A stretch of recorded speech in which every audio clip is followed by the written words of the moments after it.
Hello, I'm Ben. Welcome to the channel. So today we're going to talk a little bit about politics in our country here in America. I live in Texas, and in Texas, this state has run at a surplus for nearly 2 decades continuous, and was just voted for the 24th year in a row the best state in the country to open a business in and to sustain business. So I'm saying this for a couple of reasons. Watching the vice presidential debate last night, it's kind of exciting because one candidate is probably the most well-spoken and well-educated candidates that we've ever had running for that role. And my expectation for Mr. Vance is after Trump is president this next go-around is that he will be the president for the 8 years after that. Because I assume that if Trump wins this go-around, that the financial recovery in America will be second to none seen in history. And I'm saying that for a couple of different reasons. One being, there's been a lot of talk on the political climate about how Trump, coming out of Trump's first presidential run, that Biden and his entourage had to fix all these things. So let's talk about that. Trump, when he was in office, the country saw an unprecedented situation, at least in recent history, right? We always like to think the end of the world is on us in our time, but here's the truth of it. The end of the world in America has happened multiple times, okay? First, you had the Revolutionary War, and that was a brutal situation that impacted all of the states, or all of the colonies that wanted to become states. And then after that, you had the Civil War, which was extremely dramatic across the entire nation. And you saw bloodshed and loss of life in massive numbers across the country. And those folks were the primary breadwinners and the ancestors of who are currently Americans. And you have many more Americans that have immigrated here legally and done what's right and jumped through all the hoops like they should have to get their legal citizenship. But within this last group of years, this last 4 years under Biden and Harris, and people like to ignore Kamala's participation or lack of participation in Biden and Bidenomics. But here's the truth of it. Joe Biden has not been fit to run a country for probably 2, if not 3 years of his 4-year term. You could see the degradation of his mental acuity over the last 4 years and the speeches that he gave and the talks that he's given. And also it's been confirmed that he had to take different things, speed and different things to keep him elevated enough to have the speech that he's been able to give that were deemed successful in that period. But here's the problem with Kamala. She's unproven in a period of time where she was the vice president. No one knew where she was or what she was doing. And then when Biden couldn't run the country any longer, the Democratic Party and the council around him decided to lie to the public saying that he was not as far gone as we said he was or he seemed. And that would have suggested that Kamala was running the country during that period of time, to which she has now said she wasn't. So as vice president, who's running the country for 3 years, I think we have a pretty good picture of how that looks with Kamala. And the reason I'm doing this today is I wasn't going to respond to everything on here, but I think you need to because of this. As an American, no matter what background you come from, or no matter what history you have, whether you vote Republican or you vote Democrat, you vote left, you vote right, or if you're middle of the road or whatever that looks like, you have to look at track records. So I've said in videos prior that I've hired thousands of people and probably fired just as many. I've hired across the country in different states across the country, and I think at least 23 of the 50 states I have hired in, as far as California, as far as Maine, as far as Washington, the state of Washington, as far as Florida, Georgia, South Carolina, North Carolina, Virginia, West Virginia, Vermont, New Hampshire. All these states, Texas, Oklahoma, Louisiana, all these states I've hired people in. Arkansas, Mississippi, Alabama, you name these states out and they're widespread and they have different viewpoints. Connecticut was one of the worst. California was the worst for hiring and firing and the wages paid versus the day's work, etc. So this is what I'd say to you. Honestly, put down the politics for a second and ask yourself, in COVID, through COVID, would the country have survived under the leadership of someone like Joe Biden or Kamala Harris, like we did under the leadership of Donald Trump? And so Trump is a businessman. He's a fighter. he goes by what is true, what is facts, and tries to live up to that. That's my opinion. That's what I've seen from him. How do I know that? He's been successful in his own life. Yes, he started out with $1 million loan from his father, but he turned that into billions with an S. Okay? Joe Biden was a lifelong politician. He right now will die a millionaire, but he's been in politics his entire life. So let me ask you a question. How does somebody become a decamillionaire from being in politics? Now, granted, the roles pay $170K a year and do all that. And with his term in the president role, he made around $400K.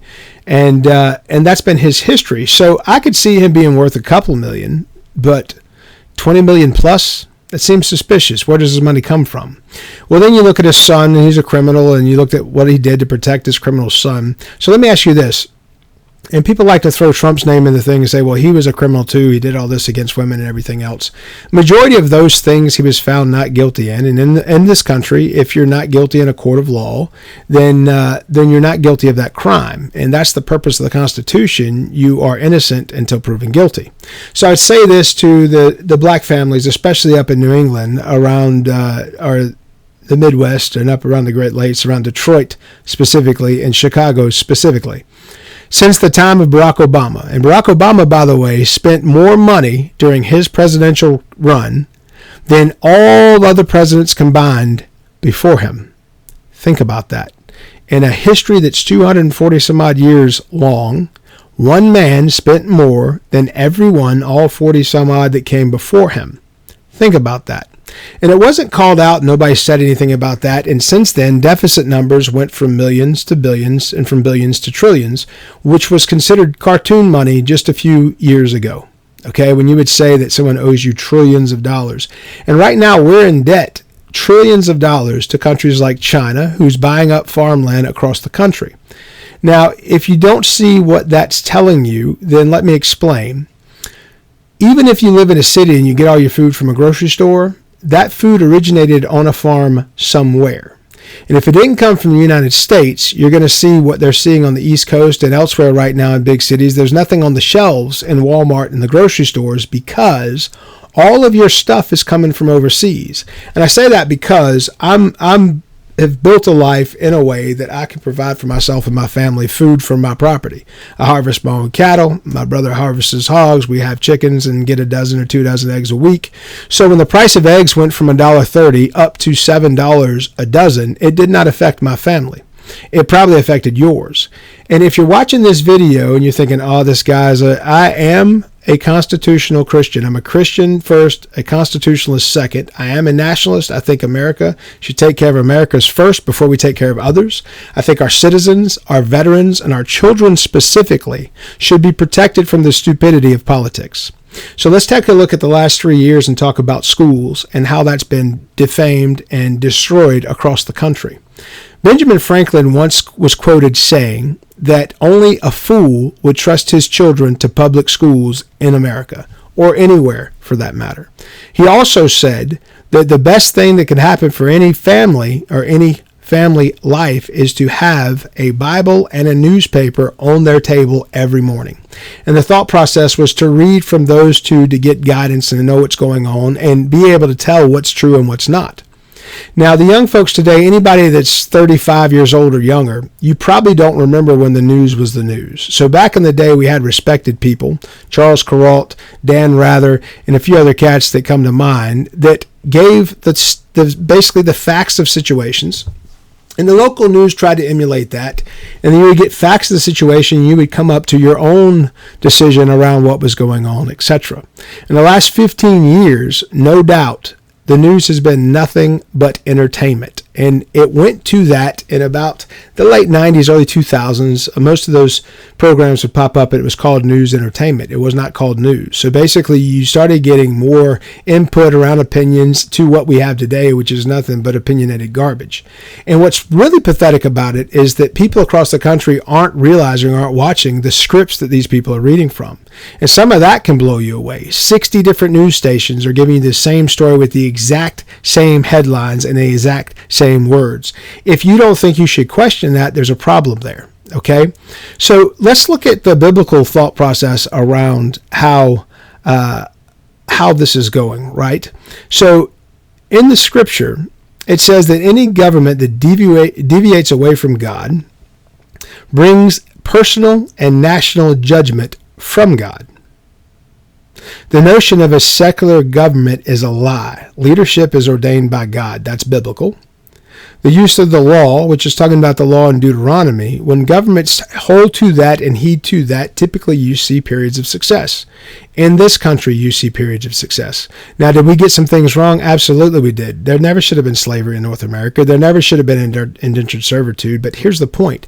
People keep focusing about what was happening 400, 300, 200 years ago, and they're not focusing on the fact that today, this very day, there are more slaves in the United States than at any point in history. And the majority of these people are foreign born. Okay? The United States becomes the primary consumer of pornography and the primary consumer of these slave trades of any other country in the world. The majority of these folks are coming in through Mexico and through South America. That's why the border situation is specifically poignant. And if you're not voting in a way that supports to correct those things, then you're part of the problem, because this is what's going to happen. If you not set yourself in a position to where you can financially get through this struggle, then you're not going to do any better if you vote the same way.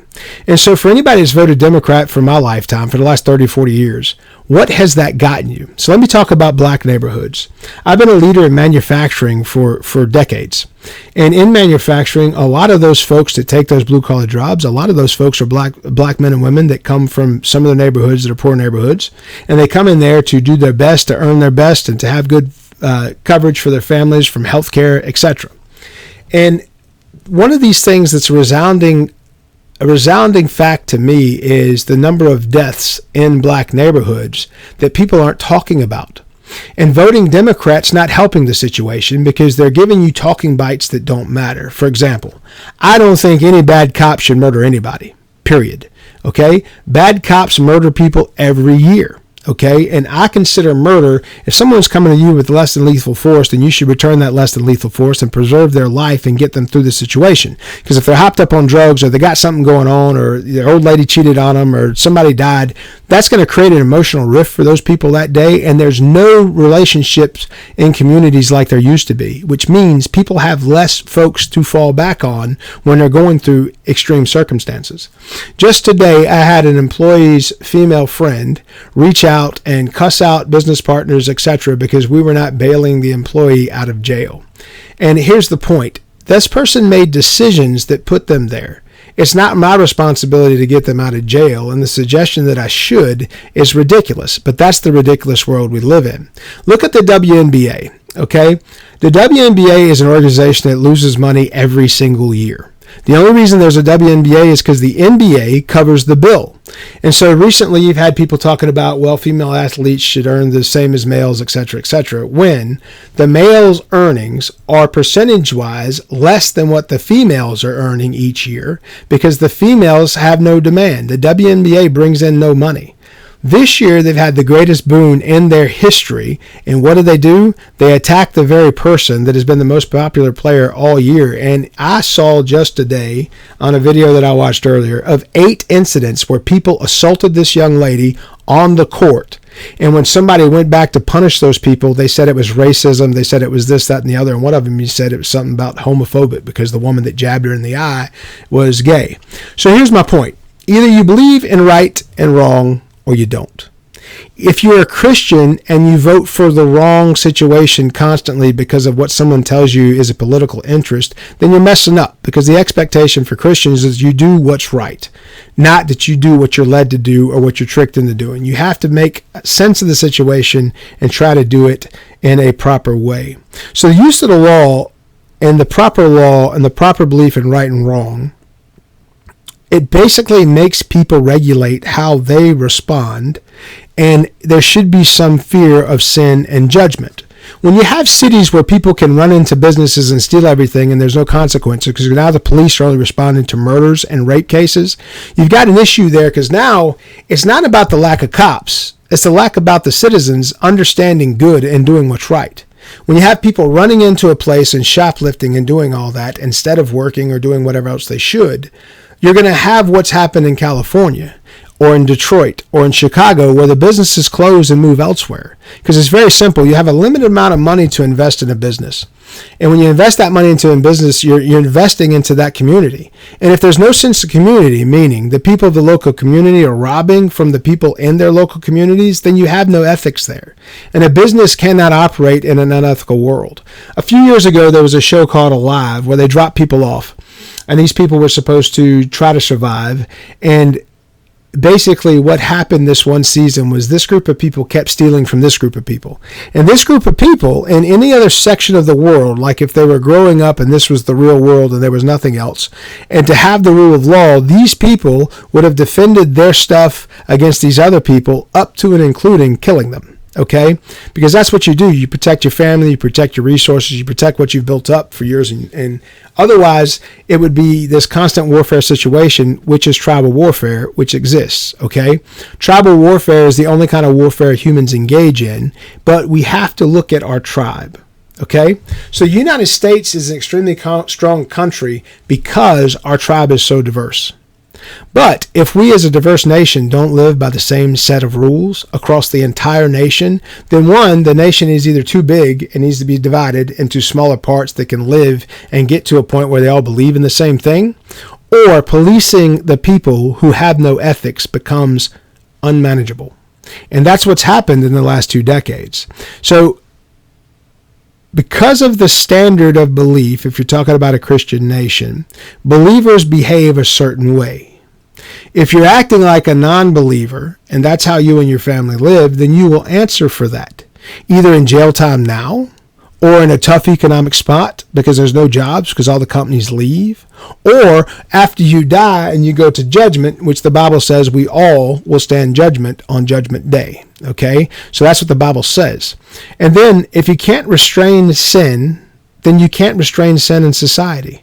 So if you're not acting in a way that's ethical and appealing to the Bible from biblical law, then you're not going to be able to sustain that. It will fall apart. It will do what these cities have done. It will come apart. What flabbergasts me is intelligent people vote in a way that this is allowed to continue. And it only punishes your own local area. It punishes your local state. It punishes local economics. And one of the things that I think is humorous is watching in New England where black neighborhoods specifically that vote specifically Democratic for these Democratic candidates to make all these promises that show up around election time, right now have illegals housed in their schools, in their community centers, in the things that their taxes pay for. You now have illegals housed there in the nicest hotels in town, getting all these payments for being illegals and being in this country, yet you can tend to vote the same way for the same people that put that in place. There's definitions in Webster's that will tell you what that is if you keep doing the same thing and expect a different result. Okay? So if you read Romans 13:1, all governments and nations will self-destruct through God's judgment when God is ignored in that nation. This is historically accurate. You can see how that's happened across the globe. And if you don't look at history, and folks, that's why history is being hidden, because what you don't learn about, you're forced to repeat. And the Bible says that there's nothing new under the sun, which means this cycle of digesting our own situation and taking it to ruin before it's built up by strong people again, that's exactly what we're going through. This isn't the end of the world. In our country, we've seen far worse times multiple times, through the Depression, through the various plagues of the past, but through the Civil War specifically, the Revolutionary War specifically, where those American lives were lost en masse, right? So when you think about those things, this time is no worse than those times, and we survived that, which suggests we will survive this. But here's the point. The government now is spending more money than they've ever spent before.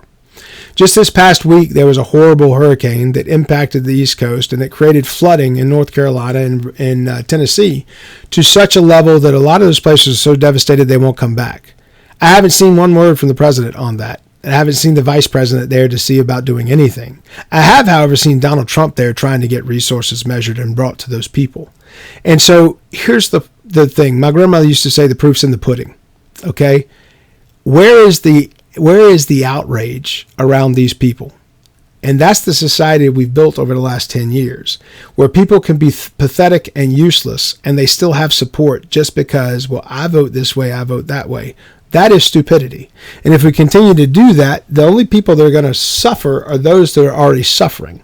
So right now, if you can't afford anything, you're not going to be able to afford anything if you vote the same way and we go the same way for the next 4 years.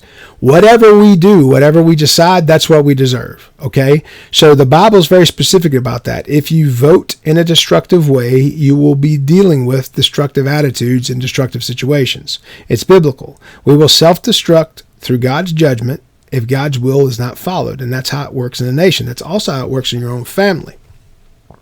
There will be violence. This is biblical. There will be violence. There will be confusion. There will be a police state that's not able to be sustained. There will be a path to national destruction. And if you read specifically Romans 17, verse 7, you can get those exact words that I just gave you. Also, you might want to take a look at Proverbs 29, verse 8, Proverbs 8, verse 15, and Proverbs 8, 12 through 15, and then 15 through 21. When you look at those, wisdom comes only from God. Okay? If we think we're wiser than that, and we have a country now that even though it's primarily Christian, a lot of people don't vote in a Christian way. So the Hispanics coming here, the first 2 generations, the illegals especially, it's going to be rough, but ultimately those people are going to vote conservative 2 election series from now. Okay, so from a democratic standpoint, if you are bringing these people in to sway the votes, you might win an election. You may win 2. But those people historically vote in a conservative manner, which means as long as we can suffer the next 8 years and not tear each other apart, there should be a good day on the other side of that. However, I believe that if Donald Trump is back in office, then Vance will be the next president after that, and possibly for 20 years, we can get in a better place to where we are seeing successes on a small scale, which will add up to success on a larger scale. Jeremiah 22, 1 through 5 talks about evil done in the sight of the Lord and how he handles that. And guys, it's not positive. It's not positive. Those people are crushed and they last no longer. And if you think about, everybody's heard the story of Jonah. Jonah did not want to go to a country where God wanted him to go. And he didn't want to go there because it was predominantly Muslim, and those people killed Christians at the time. So he didn't want to go there to be killed. And so what he did was he tried to get on a ship and sneak away. And a storm came, and it was going to tear the ship apart to the point that the sailors who believed certain things said, "It's this guy's fault. Let's throw him off the ship and we'll survive." And they threw him off the ship, and they did survive. And he was supposed to go to Nineveh. And where he was going, once he got there and did what God intended, that entire nation came to God. And for 20 years, they had incredible success, the most success they ever had in that section of the world. But what happened was 2 generations later, it was forgotten how that happened. And so ultimately, that country was wiped off the face of the earth. So people say things like, we are Rome reincarnated. Apparently we are, because we're going through the exact same stuff that Rome went through. But do this yourself. Look this up. The vice president currently, who's a presidential candidate, she keeps saying one quote over and over again. If you take that quote down and look it up on the internet, just put it in Google and hit enter. See where it comes from. Understand where it comes from. Because that is the top of the socialists' scale, and it's a quote that's actually on their National Socialist page. If you don't remember who the National Socialists were previously in history, it's very simple. The Nazis were National Socialists. We killed them because they were evil. It took the world 30 years to forget about that. And now we're nearly 80 years from the start of World War II. And so that generation has passed on, and their children are now starting to pass on.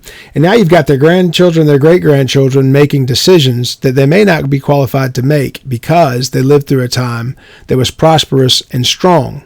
And even though the undercurrent is telling you to say things like you hate America or you hate where you were born, etc., etc., etc., if you look anywhere else in the world, there's still no better place in the world to be born than an American if you're trying to make your own way and build your own future.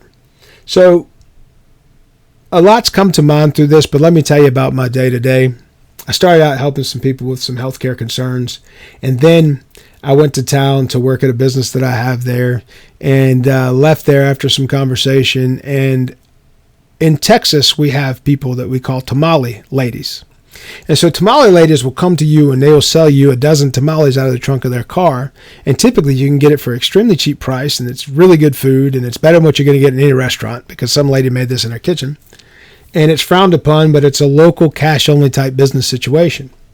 Well, today my local tamale lady came to me, and I went out there with a $20 bill thinking, all right, I'm going to grab something for supper, right? And she gives me 2 burritos and a jar of hot sauce, and then tells me that's $35. So I have money. I've done things in life that allowed me to put some money away and save money. But $35 is too expensive for me for 2 burritos and a jar of hot sauce. So Bidenomics is trash because the tamale lady wanted to charge me $35 for a meal that I used to pay $15 or $10 for. So I wanted to say that because that's how it's impacted me. How has it impacted you? Has your rent gone up 30% in the last 5 years? Has your grocery bill gone up 60% in the last 5 years? You know who it hasn't impacted? It hasn't impacted Joe Biden. It hasn't impacted Kamala Harris. It hasn't impacted your Democratic senators that you vote that don't know what a man or a woman is. And if you truly believe that, if you're Christian and you believe that God doesn't have an understanding of what a man and a woman is, read Genesis. It tells you right there what God says about a man and a woman. Okay? And at the end of the day, if you're not Christian, look at the logical side of everything I've just said. Look at how your paycheck's been impacted.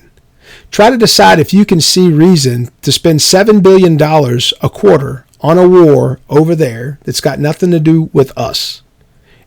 But the president and the vice president can't go to 2 states that were just destroyed, where some of your family may live, or you may be from. I have family from there. I'm doing things I can to help some of them. And at the end of the day, that is what we have to pull ourselves up by the bootstraps and do. But remember, God won't prevent you from the suffering that you elect to put on yourself. So if you choose to continue living in a world that's stupid, then keep voting the way you're voting. And what I mean by that is this. Our schools are failing. What we're teaching our kids in schools now have the dumbest generations graduating that have ever graduated. In my day, if you didn't pass a class, you got failed, unless you're on the football team, of course. And if you're on the football team, maybe you still passed in some miraculous way, and then you got to college and got put in remedial classes. And so then the whole NCAA had remedial classes for people to participate in. But the foolishness begets more foolishness. So if you're going to vote in a stupid manner, expect stupid results. That's the way it works. In business or in professional world, you have a resume, okay?